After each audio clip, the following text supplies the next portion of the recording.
Greetings, humans! I am here at Anime LA 2016, and I have with me Kyle Hebert. Hi, it's me. Oh, I don't have to talk like this, right? You don't have to, but you can. I mean, you can do whatever you want. I can? Really? Okay. Well, if that gets me out of trouble with the law, then okay. Yes, it should. Because after all, you are Kyle Hebert, and that rhymes with Care Bear. It kind of does. I mean, I give kudos to you, sir, for pronouncing my name correctly. Hebert, Hebert. It's not Hebert, it's not Herbert, it's Hebert. I'm from Louisiana originally. It's interesting. Yeah, interesting. That's what I say when I got nothing interesting to say. Oh, okay. Just smile and nod, smile and nod. Yes, they smile and nod. They can't all be singers. So ALA, is this your first time being at ALA? Oh, God, no. I've been here for like the past decade. Oh, really? Yes, I should have done my research. And, okay, I guess the question you get asked a million times. How did it all start? It all began when the Earth cooled, and then the dinosaurs came. And oh, that's a little too far back. Sorry. When I was a little kid in the 70s, because I'm old, I wanted to work on cartoons because my dad told me about Looney Tunes, Bugs Bunny, all those characters voiced by one guy. It's like, oh, that sounds like the coolest job in the world. So I wanted to grow up and do that, but I also wanted to be a DJ on the radio. So I used to just sit around and do parody voices on a cassette recorder and play on my turntable, because we had vinyl back then. It's not just a fad. Put on Kiss records and Aerosmith and stuff and have my own pretend radio station. And then I grew up and got out of the shyness business and got a degree in broadcasting from the University of North Texas, and got an internship at a radio network in Dallas. And once I was working on Radio Disney, yes, that Disney, the House of Mouse, I heard about auditions at Funimation in 2000 to be on Dragon Ball Z, which I was already a fan of. And next thing you know, I get to be Gohan, I get to be the narrator, Ox King, Weskai, Paikon, and then that spirals into Yu Yu Hakusho, Full Metal Alchemist, move to LA, get on Naruto, Bleach, and Gurren Lagann, Street Fighter. Oh, so many people. Yes. If you were never born, the world would be different, wouldn't it? Well, yes, it would be different, but someone else would be those characters. But not as good. Oh, I'll take that. Thank you very much. Of course. And of course, my second question, how do you prepare for a role? Well, I sit there waiting hours for the phone to ring and or check my inbox. Well, no, that's really all there is. No, I get the audition, and usually it comes in the email, and I have to sit there and record and think about like what I would do with the character. And hopefully it's what the director and the casting person would do with the character. And then once they call me in, they say they play the audition back just for reference. And we kind of dial it in, tweak it or whatever, and then we're off and running. That's really all the prep there is as a voice actor for animation, for video games and anime dubbing. The scripts are rarely sent ahead of time.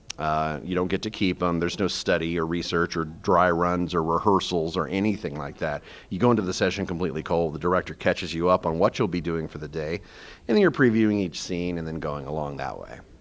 Oh, so no method acting, no. I am the son of Goku. No, but I'm going to start doing that because that is pretty awesome. You can pretty much grab, light a tennis ball on fire and throw it. Oh, okay. Well, then I'll start doing that too because, man, I wish I had a method. Like everyone says, like, what do you do before a session? It's like some people are singing scales. I'm like, ma, me. And I don't do anything, man.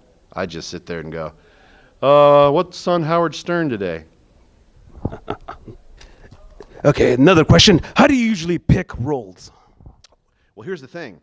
I wish I could pick roles because everyone would be Batman. No, I'm just kidding. I think, how it really works is they choose, because they are the ones that have your character demo, and they decide who should be reading for what roles. Now, and they can't possibly keep it straight in their head who would be appropriate for everything because everyone has different strengths. So when I got to read for Street Fighter, for example, what I got to pick out was characters that I wanted to read for, and I recognized Ryu, so I tried out for him, and E Honda and M Bison. Excuse me. So, but typically they do the picking for you, and they will send you the audition side for that character or 2 or 3 characters, and that's what you read for. Very rarely do I have the freedom to say, I want to read for Star Wars, you know. Now, I've gotten to read for Star Wars Rebels and Clone Wars and everything, but that wasn't up to me, and the character choice wasn't up to me either. And honestly, I'd die happy if I could just be anything on Star Wars, so, yeah. Oh. If there was a role you could pick, you could just walk into the room and say, I'm Kyle friggin' Hebert. Let me be this. What would it be? The next big SpongeBob SquarePants, and the next big pop culture sensation in animation. That's what I want to be, because everything else has been established, and it has the voice talent tacked to that. You know, like Tom Kenny is SpongeBob, and you know, Yakko and Wacko and the Animaniacs, they are who they are. The Ninja Turtles and Pinky and the Brain, and you know, these things are established. I don't want to ever be compared to those giants in the industry. I want to just kind of make my own way and hopefully make a resonance with the fans that just that sort of thing. Oh, you just want to dig your own path. Is that right? That is right. Because honestly, I just love doing this, whether it's a bit part, unnamed character, a recurring character, or a big, large, iconic role. I get to play other people and inhabit their characters and help bring them to life for a living, and it doesn't matter what you look like, you know, and I can go in and have that fun exercise and challenge of thinking on your feet and using improv skills to help build characters in the moment. And of course, you know, I'm a fan of this stuff. I love cartoons, anime, video games, and working in that genre is a dream come true for me. You're living the life, aren't you? I'm trying to. I've come a long way, but I've got a long way to go. I have a long list of bucket list things and personal goals for my career that I want to take things to the next level. Thing as an actor or creator, once you taste, you know, success or whatever you want to put in quotes or achieving something, you want that high to continue. I haven't done a drug in my life, man, but I would liken it, from what I understand, to heroin addiction.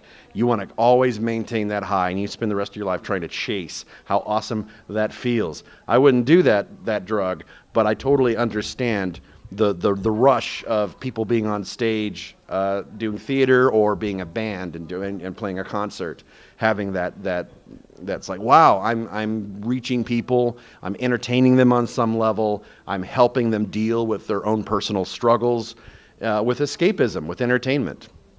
So it's actually a bigger load on you than drugs when you think about it.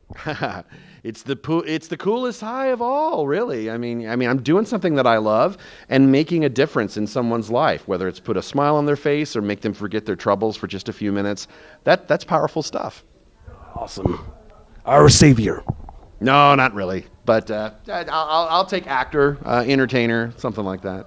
Well, you know, it's kind of like a positive spirit bomb. You got it up here and like, except you toss it at the people instead of enemies. Like, shh. Oh, okay. A positive force, like the opposite of the slime in Ghostbusters 2. All the negative energy. Yes, that too. Okay. And then my next question, a little bit more serious. Okay. Let's get ourselves ready. Okay. Now we got websites, you know, like Hulu and Netflix and Crunchyroll. And from what I hear, Japanese animation companies kind of like sometimes deal directly with them instead of licensing companies. And then also, you see them put out a lot of subs. Does this worry you a lot that, you know, there'll be less dubs?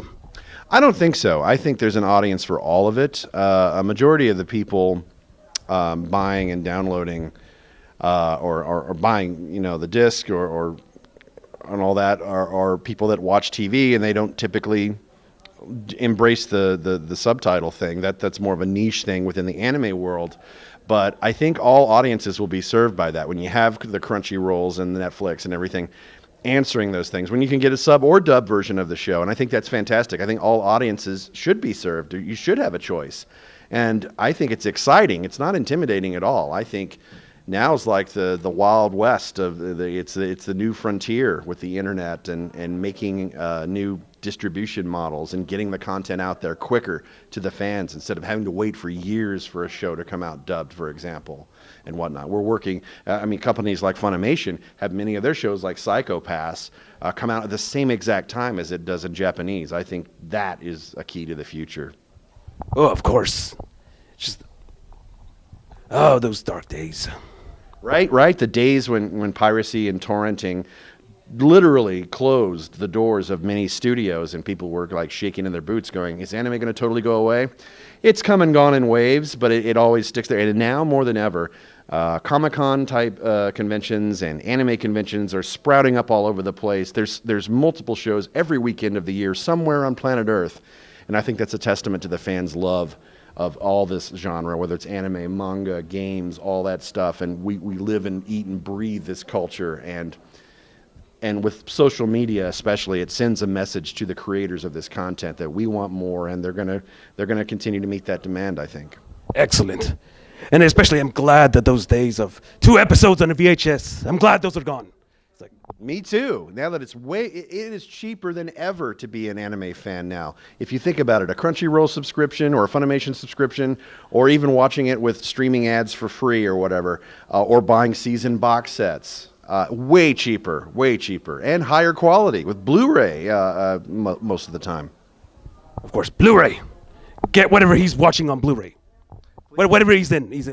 Yeah, DBZ, Gurren Lagann, Naruto, Bleach. I don't think, Naruto and Bleach I don't think are on Blu-ray, but maybe the movies are. I don't know, but hopefully they will because they listen to the fans. Yes, they do. And, of course, my next question. The beard. How do you keep it in such good shape?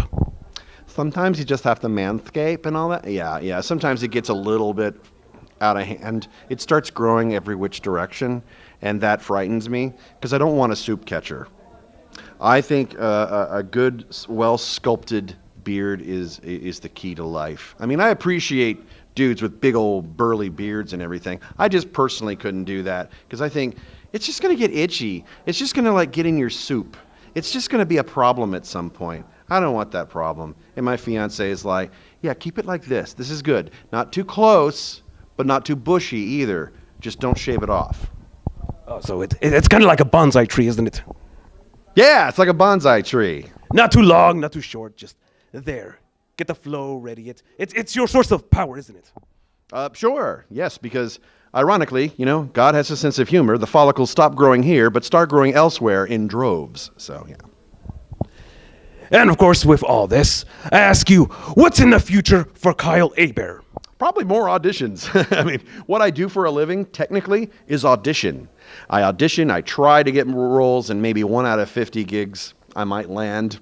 It's a tough ratio to live in. It's tough being the plight of the freelancer. Anyone out there who creates content and is self-employed understands that uphill battle of trying to chase the next paycheck and everything. But again, if you're able to get enough consistent work and have enough contacts in the industry, and in the case of voice acting, having an agent or casting people who know you and continue to call upon you, then it all kind of balances out over time. So I'm continuing to record on games and anime and hopefully some more cartoons, and you might even hear my voice in the background of big budget movies or something, hopefully. Wink, wink. Nudge, nudge. Yeah. So I'm doing what I'm doing, having a blast. When I blast on Twitter and Facebook about what I'm working on, that's usually when it's released, and that's when I'm allowed to finally talk about it. Otherwise, mum's the word. Yeah. So where can people find you online? What are your links? Okay, at Kyle Hebert. That's Hebert. That's on Twitter. Facebook.com/Kyle Hebert VO. That's my Facebook page. And KyleHebert.com. I usually update with convention appearances. You can hear my demos, too, if you're interested, and plug my latest projects. Awesome. It has been a great pleasure, Mr. Hebert. Hey, thank you. Thank you. Appreciate it. Much love.